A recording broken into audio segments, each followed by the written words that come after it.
Esse é o Ancapso e nós vamos falar aqui sobre o pessoal que está chateado porque o Bolsonaro relativizou sua inelegibilidade no ato no Rio de Janeiro, né? Vocês sabem, o Bolsonaro está fazendo campanha aqui no Rio para ajudar o Ramagem, que é o candidato dele aqui na cidade do Rio de Janeiro, e vários outros candidatos aqui na região, né?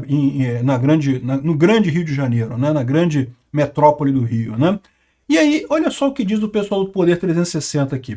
Bolsonaro relativiza sua inelegibilidade. Ex-presidente foi condenado por abuso de poder e críticas ao sistema eleitoral, mas diz que foi por estar com Luciano Hang e reunião com embaixadores. Uai, não, é exatamente por isso que ele foi condenado, né? O STF considerou que ele fazer uma reunião com embaixadores era um abuso de poder.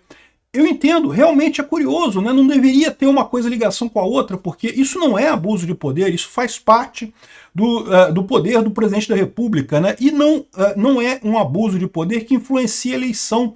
Então, por que diabos o TSE considerou que foi abuso de poder a reunião com embaixadores?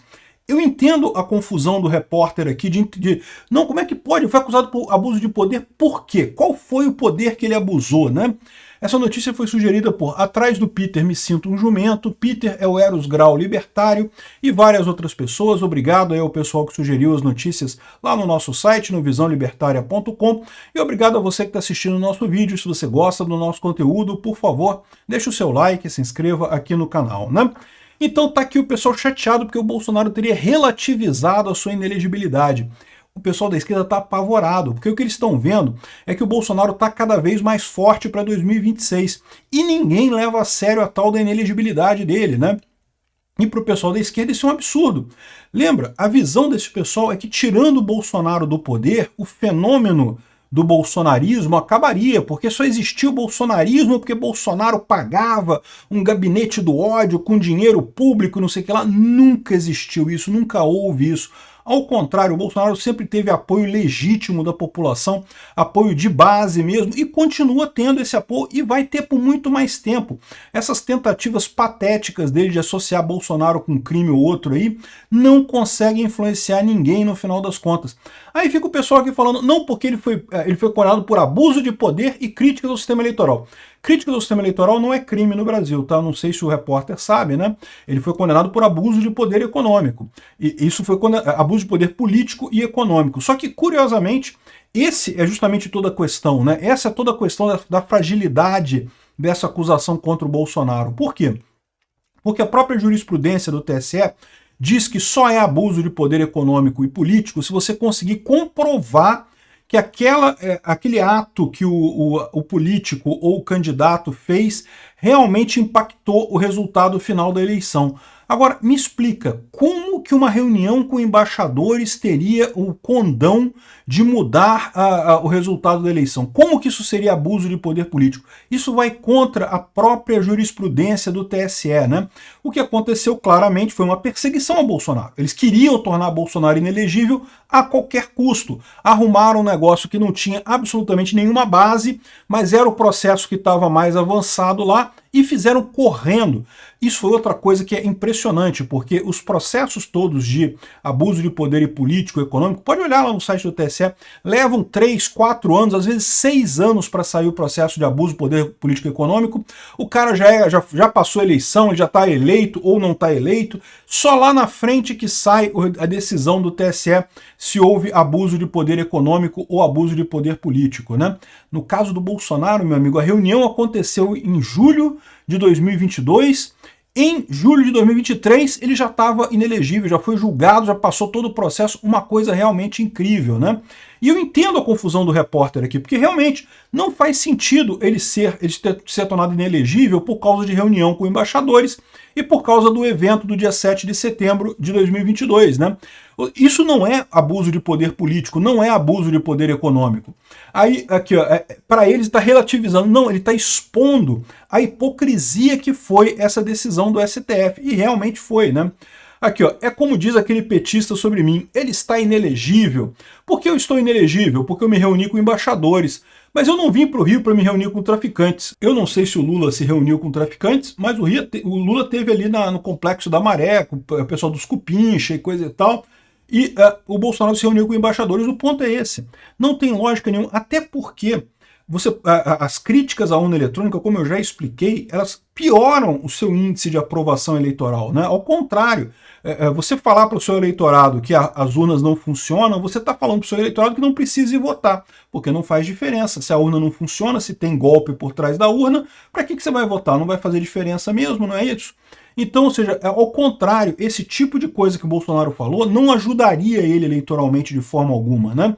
E a outra inelegibilidade, a de setembro, do dia 7 de setembro, foi por eu ter um empresário do meu lado, o Luciano Hang, né? Pelo menos eu estava com ele, não estava com a dama do tráfico, né? Porque ele está se referindo ao fato de que a dama do tráfico do Amazonas esteve no Ministério da Justiça, né, lá do Flávio Dino, várias vezes no governo Lula, né? E conseguiu várias coisas lá para o pessoal lá do tráfico, lá no Amazonas. Mas é aquele negócio, né? Esse é o ponto. O Bolsonaro está colocando que realmente a crítica que o Bolsonaro está fazendo aqui é a crítica que eu faço também. Esse processo de inelegibilidade do Bolsonaro não tem nenhuma base legal, não tem nenhuma base jurídica. É um processo puramente político. E se foi político para tornar inelegível, por que politicamente não pode ser desfeito, né? É o que eu falo. O processo do Lula, por exemplo, não foi político. O processo do Lula foi um processo por corrupção. Ele efetivamente roubou o Brasil. A gente sentiu isso no bolso, na crise de 2014, né? Então o Lula, de fato, é um corrupto, é um pinguço corrupto. No entanto, quando o STF teve o interesse político de tirar Bolsonaro a qualquer custo, quando viu que a única forma de tirar Bolsonaro da presidência da República era com o Lula, todos os outros candidatos potenciais não faziam nem sombra no Bolsonaro, deram um jeito de anular toda a Lava Jato, de acabar com toda a investigação do Lava Jato na marra. Se fizeram isso na marra por questão política, por que não fariam com o Bolsonaro também? Por que isso não pode mudar até 2026? É o que eu falo para vocês. Eu acho que a inelegibilidade do Bolsonaro tem chance de mudar, sim, de cair até 2026. Basta o governo Lula ir muito mal. E está indo nesse caminho. Está perdendo o controle da economia muito rápido, né? No momento que a elite aristocrática socialista de Brasília se der conta que o Lula está sendo muito pior do que Bolsonaro, eles não gostam de Bolsonaro. Bolsonaro está diminuindo o tamanho do Estado. Diminuir o tamanho do Estado prejudica essa turma rica que vive de roubar dinheiro do Estado. Então eles não gostam de Bolsonaro. Mas no momento que eles verem que Lula está sendo ainda pior que Bolsonaro, eu não duvido nada eles mudarem de opinião, né? E isso pode começar agora justamente com a eleição americana do Trump. Vai rolar uma pressão, sim, ao contrário do que os esquerdistas estão dizendo, que não, que Trump não vai se influenciar na eleição brasileira, não tem nada a ver e coisa e tal. Eu concordo, institucionalmente não tem, né? Em tese, o Trump não tem poder nenhum sobre o Brasil. Mas na prática, meu amigo, a gente sabe como é que as coisas funcionam, né? E ainda teve essa aqui, ó, e você vê como é que o Lula está se afundando nesse personagem dele, né? Ele comparou Bolsonaro com um ditador. Qual foi a ditadura do Bolsonaro? Um ditador que diminuiu o tamanho do Estado? Que ditador diminui o tamanho do Estado? Não existe isso, né? Um ditador que permitiu que a população tenha armas. Pô, ditador nenhum no mundo faz isso, meu amigo. O ditador quer tirar a arma da população rápido para evitar ser atacado pela população. Por outro lado, o Lula diz que tem que manter relações com a Venezuela e Nicarágua, que ele não chama de ditadores. O Maduro, amiguinho dele, e o Daniel Ortega, outro amiguinho dele também, né? Impressionante como é que a fala do Lula é o contrário. É aquilo que eu falo para vocês. O pessoal fez a cartinha da democracia para defender o Lula, meu amigo, que só defende ditador. Esse pessoal está invertendo as coisas. Bolsonaro é o grande democrata dessa história. Bolsonaro é aquele que foi perseguido, que tinha a possibilidade de dar um golpe. Se ele quisesse dar um golpe, ele teria dado um golpe, mas não quis preservar a integridade do Brasil. Sabia que se desse um golpe, ia jogar o Brasil numa guerra civil, numa confusão enorme, preferiu não fazer nada. Excelente ideia dele. Que bom que Bolsonaro é assim.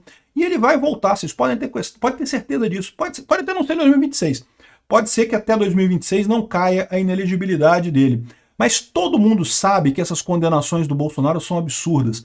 Só o pessoal da elite aristocrática socialista brasileira que acha que tem mérito nisso daí. Obrigado por assistir o vídeo até o final. Além de curtir, compartilhar e se inscrever no canal, considere se tornar patrocinador com valores a partir de R$ 1,99. Clique no botão Seja Membro abaixo para saber as condições e vantagens de patrocinar o canal. Mais informações sobre o nosso projeto, visite nossos sites indicados na tela.